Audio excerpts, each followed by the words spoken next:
A fake news se espalhou, validada por uma jornalista. Ideia de matar Bolsonaro. Eita! Informação falsa, mentira deslavada. Pra Bolsonaro não importa. O mito é vítima de uma conspiração. Só que não.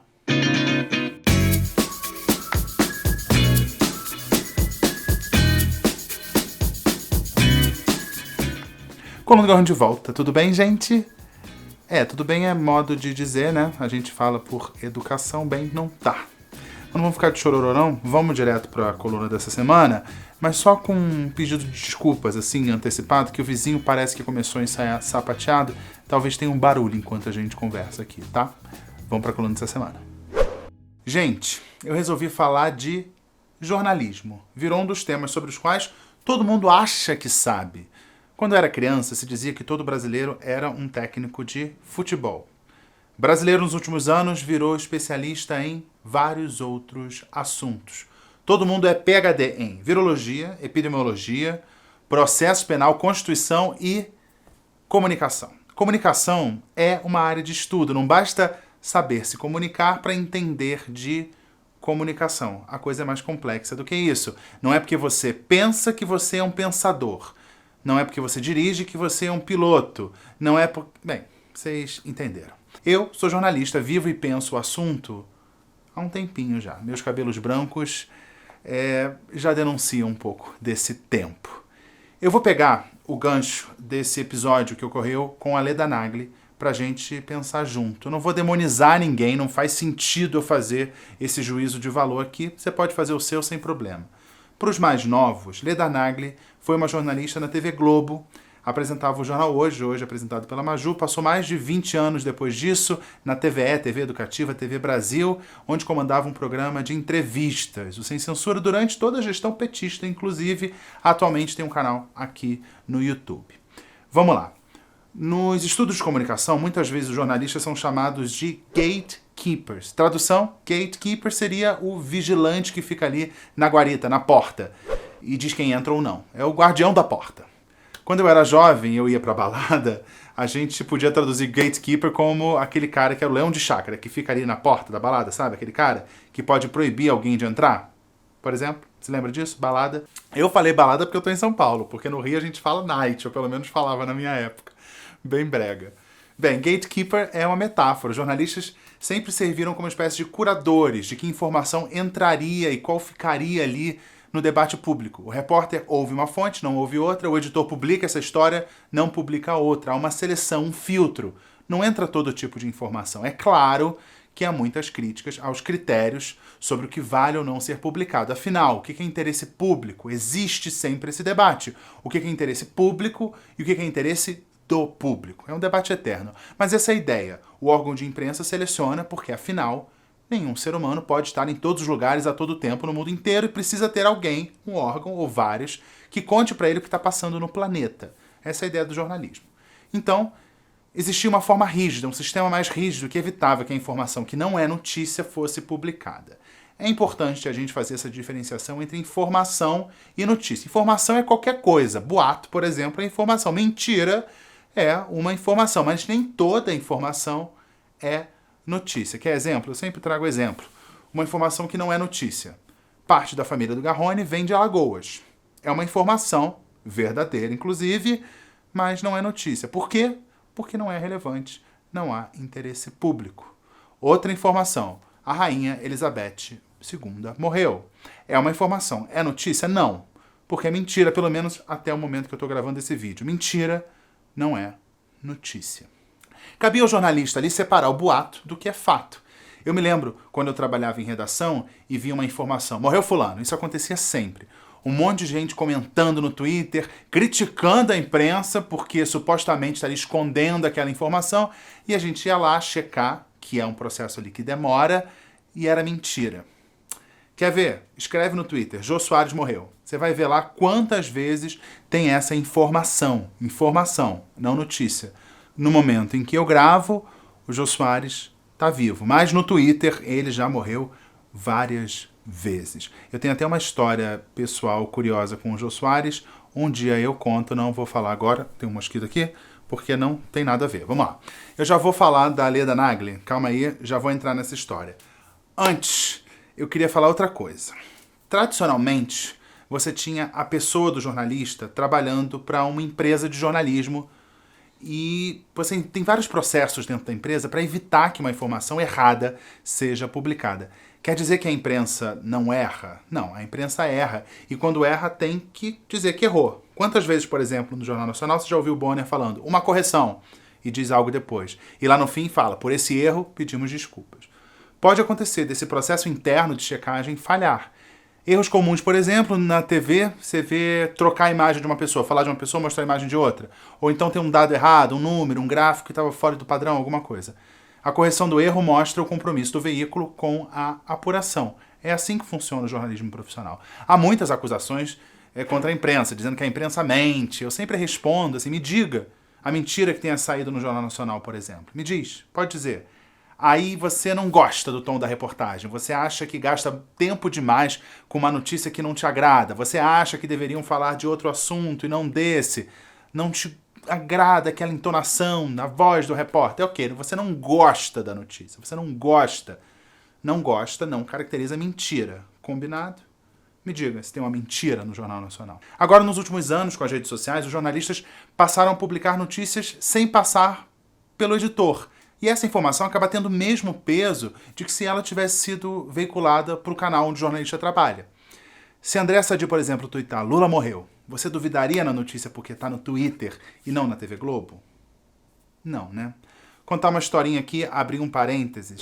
Eu lembro, por exemplo, de um episódio de um ex-correspondente em Nova York que, na véspera da visita oficial do presidente Barack Obama ao Brasil, tuitou que a viagem tinha sido cancelada. Foi uma correria só na redação, estava toda a cobertura planejada, tudo desenhado, depois de reuniões e mais reuniões, a escala estava feita, tudo planejado, tudo pronto para a cobertura do evento.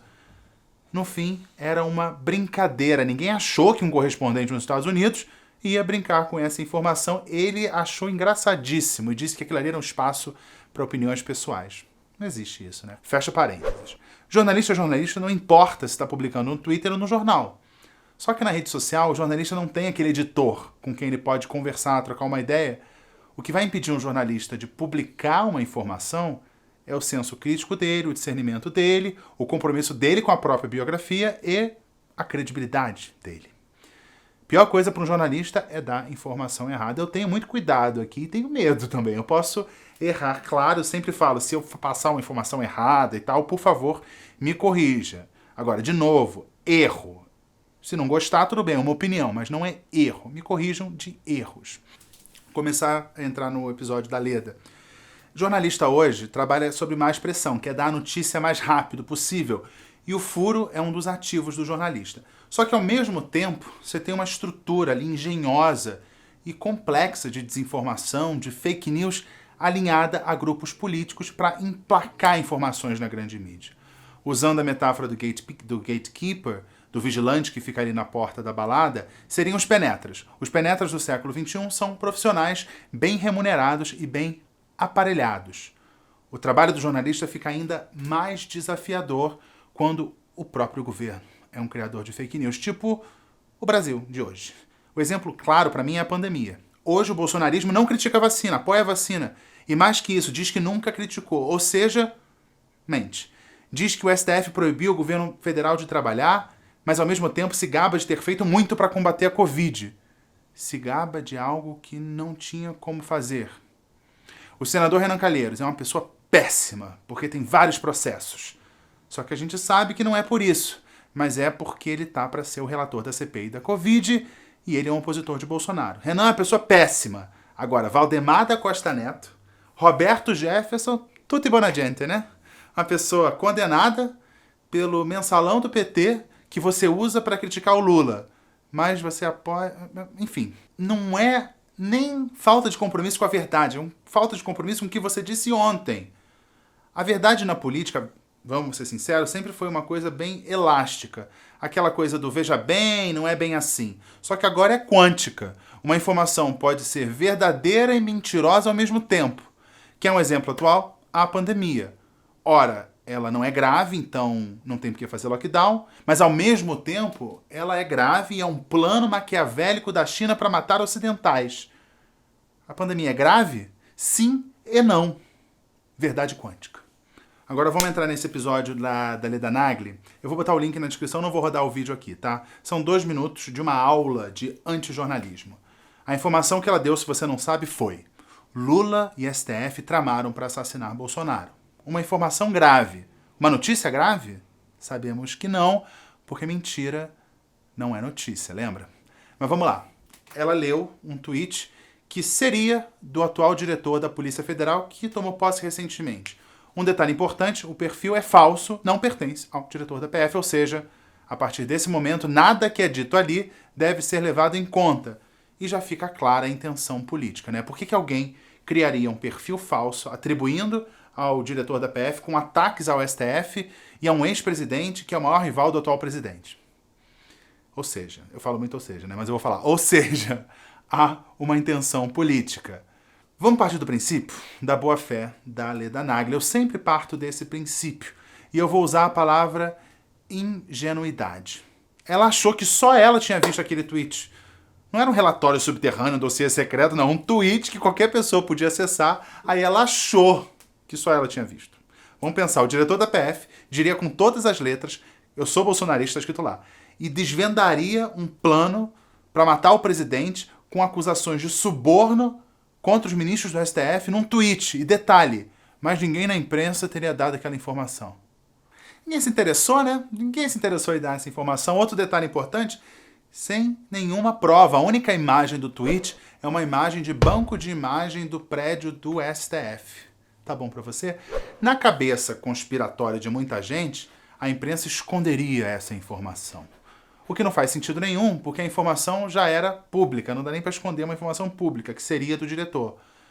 E ela achou que só ela tinha visto. Foi lá e compartilhou com a audiência dela, fez caras e bocas, rogou para Nossa Senhora do Perpétuo Socorro. Tá lá, pode ver o vídeo.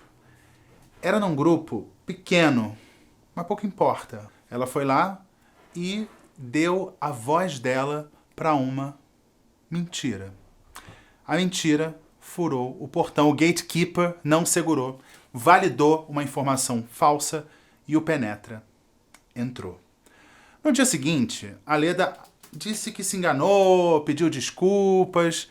Eu tendo a achar que não foi de propósito, de novo, pelo princípio da boa-fé. E mais, uma informação bombástica dessa é facilmente desmentida, como foi. Afinal, o perfil era falso, não era do cara. E a credibilidade da jornalista ficou abalada. Ou seja, para a reputação dela foi péssimo. Ela não ganhou nada com isso, só perdeu. Quando ela der uma notícia da próxima vez, você vai acreditar nela? Isso no mundo real, porque vocês sabem que eu acompanho os grupos bolsonaristas no WhatsApp. E como é que a notícia chegou lá?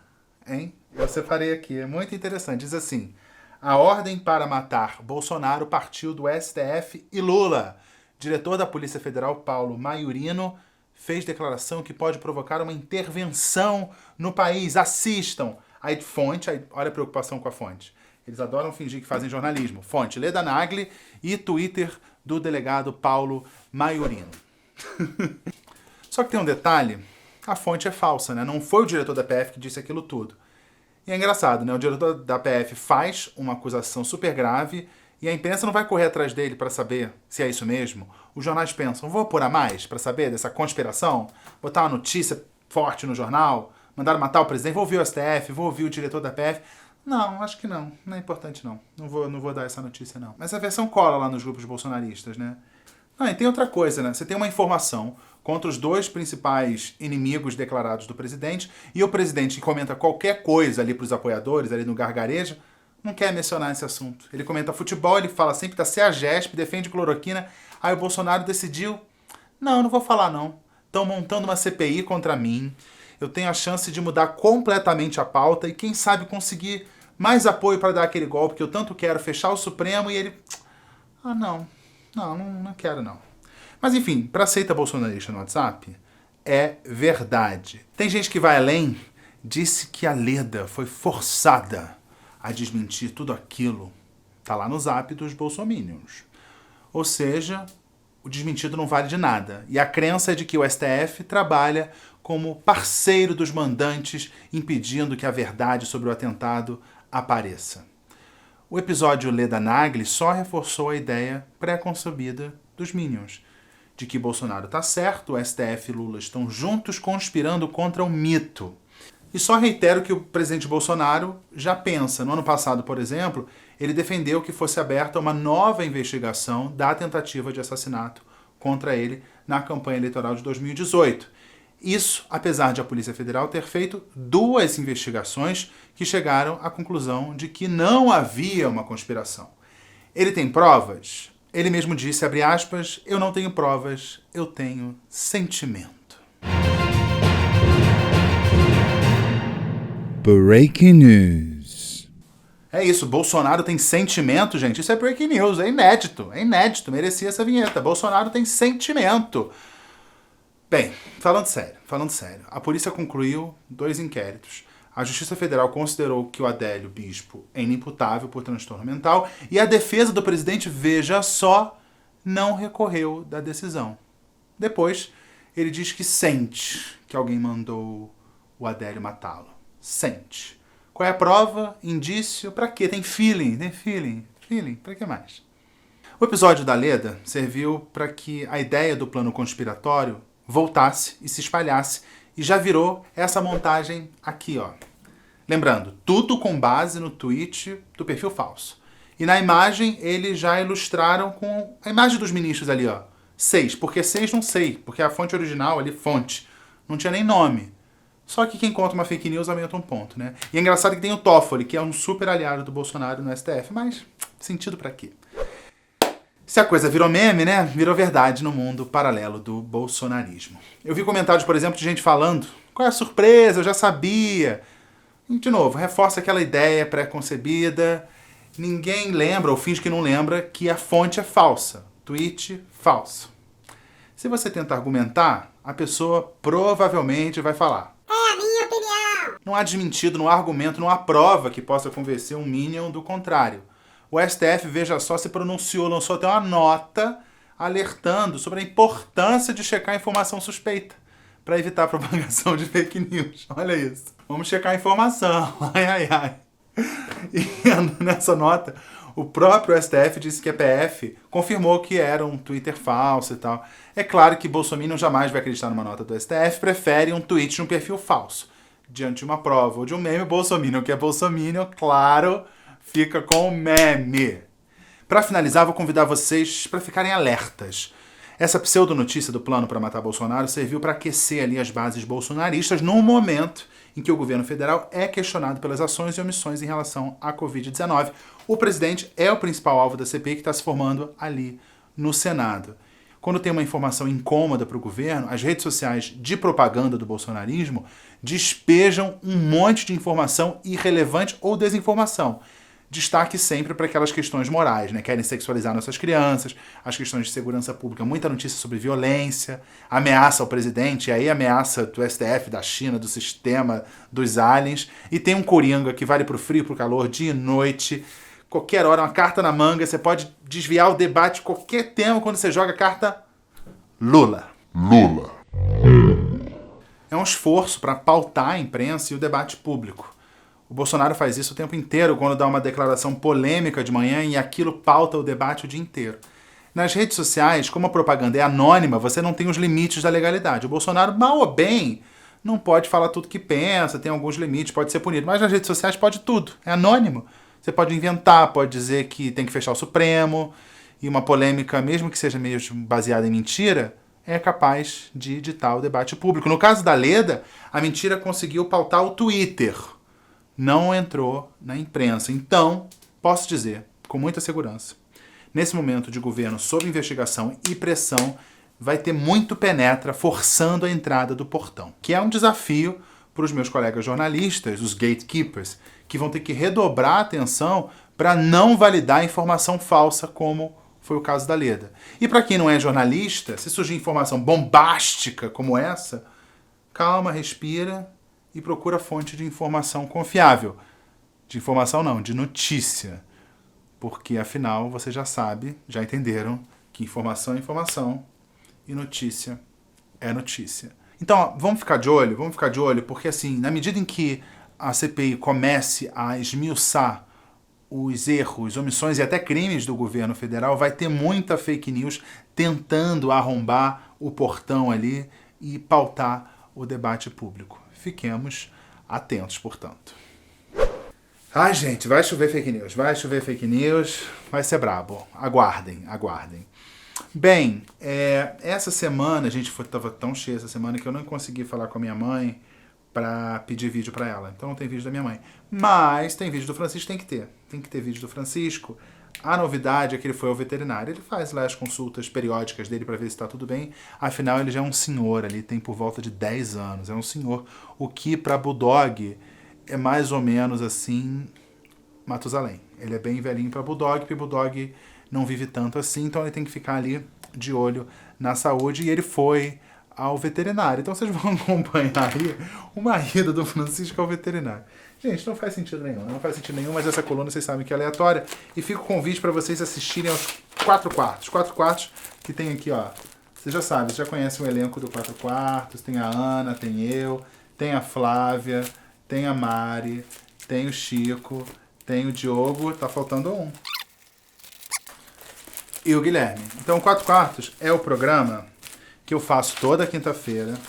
Deixa eu guardar aqui para não fazer barulho. 4 quartos, você sabe, é um programa que eu faço toda quinta-feira ao vivo, 8h30, eu mais 3 amigos espalhados pelo Brasil e pelo mundo, comentando os assuntos que vierem às suas cabeças. Um debate do qual você pode participar, mandando mensagens ali ao vivo, a gente lê, a gente comenta, participe ao vivo aqui na coluna do Garrone. É isso. Então, a seguir, coluninha do Francisco, a gente se vê a qualquer momento, sempre torcendo, gente, para eu conseguir fazer a coluna semana que vem. Porque tá difícil. Vocês sabem que aqui é tudo 0800, é tudo no amor e eu tenho que pagar boleto. E aqui não paga boleto, aqui é só diversão. Então, ficando por aqui, não esqueça do 4 quartos, daqui a pouco tem coluninha do Francisco, semana que vem tento trazer minha mãe, que já está vacinada, alguma novidade sobre a minha mãe, que vocês se interessam demais. Eu fico falando sobre temas super sérios aqui, mas o sucesso é minha mãe. Semana que vem vou tentar trazer um vídeo da minha mãe. Minha mãe tá de mudança, então tá difícil, ela tá de mudança, gente. É uma 94ª mudança na vida, então ela tá muito louca. Ela mandou umas fotos, o apartamento tá uma confusão. Tá? Então semana que vem eu tento trazer minha mãe aqui, porque eu sei que vocês gostam, tá bom? Quando o Garrone ficou por aqui, a gente se vê a qualquer momento, ou na semana que vem, ou quando você quiser. Perdeu algum vídeo, maratona, que a gente gosta e me segue nas redes sociais que eu tô lá, pode interagir, tá? Curte, compartilha e tudo mais que você já conhece. Beijo, até a próxima.